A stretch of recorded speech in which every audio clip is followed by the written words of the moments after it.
So, hello there. I'm your typical mom. Gotta keep the exercise in. Ooh, oh, excuse the balloons. It was my kid's birthday the other day. And you know, you save the balloons and then you can reuse the balloons. And here is a disclaimer. Woo, wasn't that fun? Just ignore that. Anyway, I am so excited for today's video because I'm going to show you some of my favorite craft projects to do with my kids. And we're going to start out with mask. Measure out the space for your eyes and add a little curved frown as a place for your nose. Continue the frown shape to the edges of the plate. Add 2 ovals for the eyes. Then we cut the shapes out. Next, I'm going to paint it blue and add some darker blue and purples around the edges of the mask. Place white around the eyes and dot white marks around the edges. And now we have a mask. My kids have recently finished school for the year. We got these flowers from the teacher, but I forgot to give them the flowers, and so here me, go mom, you get flowers. Look at that. My kids had a difficult time throwing things away in a bin, but I made a simple solution for this. You just draw a really terrifying, scary face in the bin, and then tell the kids that if you don't feed it trash, it's gonna come alive and eat you. Woo! Don't judge me, it works. And so now we're gonna draw our scary face. Start with some eyes, straight across.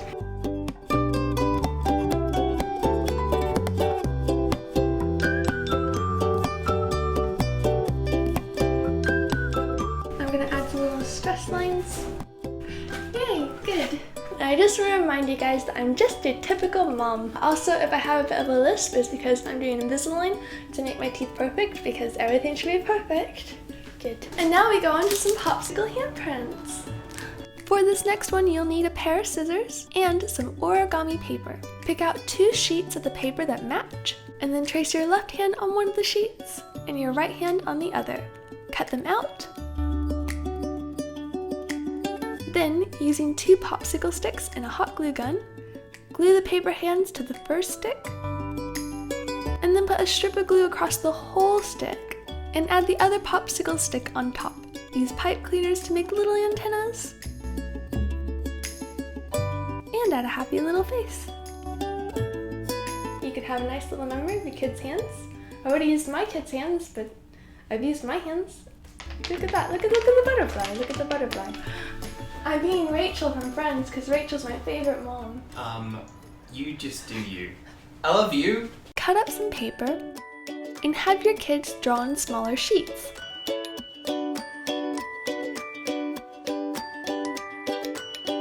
Then take a deep box display, remove the back, cut 3 strands of yarn, measure out where you want the drawings to be, and then tape the string on the back of the board. And using mini clothespins, pin the little drawings into the line you've made. Put the frame back on, and there you go. And then have a really cool looking display of your kids' drawings for your home or office. And here are my kids' drawings. I mean, they're my drawings, you saw me draw them, but they could be my kids' drawings. You never know, they could be them, you know? You know. And now I've made a healthy snack for my kids in a bento. As you know, french fries are not good, and so I have a healthy alternative. It's basically the same, and what you do is you take a green bean and pretend it's a french fry, and then you dip it in the mash like it's ketchup. Good. And then underneath it I have an avocado and some cheese, because I'm a good mom. I actually do this because it's fun. Oh. For this next craft you'll need a canvas, some black paint, glue, and glitter. And here we go. Now we're going to make a fireworks scene. First, paint the canvas black. Then take some glue and make some lines on the canvas. Try to make firework shapes. My glue's a bit tricky, so that's not gonna happen, but it's okay. Next, cover the glue in glitter and wait for it to dry before knocking the excess glitter off. You can also make a sky. This time, paint the canvas a light blue and then glue on some cotton ball clouds.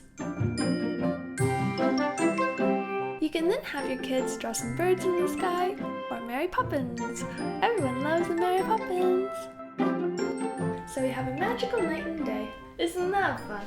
I pretended to buy these at the store for my kids, but they're actually for me.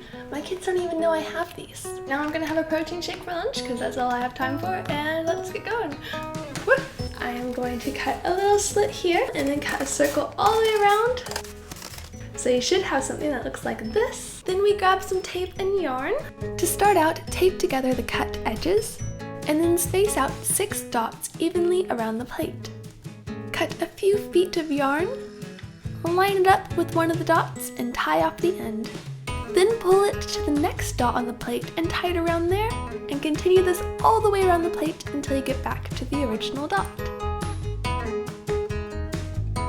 Next, we secure the yarn with tape at each dot spot, and using the remainder of the yarn, loop it through the yarn slots you've made, and go around and around in a circle until you're happy.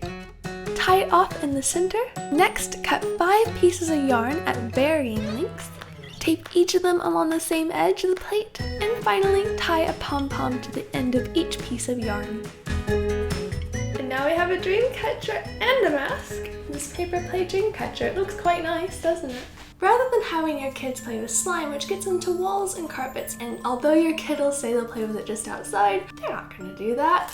You can have them play with shaving foam and a stick. And you squirt it, it goes everywhere. And then have them not get it on their hands and make them play with a stick. Yeah, this is like an hour's worth of entertainment for a kid, I think.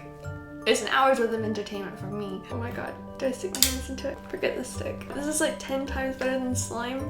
How am I gonna open my door? And you can take the foam cap. Yeah. I don't even know what to do now, but... Please stay.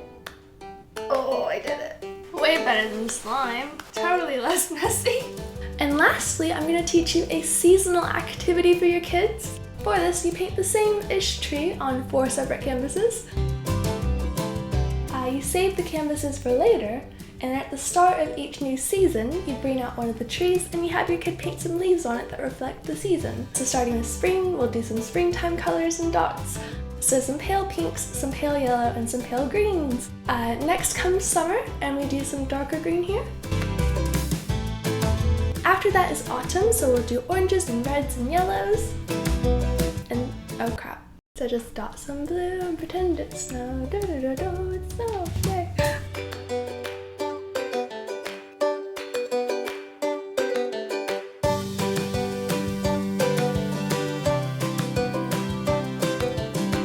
Thank you for watching. I hope you enjoyed the video. Be sure to like and subscribe, and I will see you next time. Bye, bye, bye. While I was getting supplies for the video today, I got a calendar, but I really shouldn't have because there's a calendar, that's a calendar, here's a calendar, here's a calendar, here's a calendar, here's a calendar, here's a calendar. Why do I buy so many calendars? And the thing is, I know where to go to the store next. I'm still gonna go past the stationery section and look at calendars. Why? I love you, and I will see you next time. Bye, bye, bye, bye.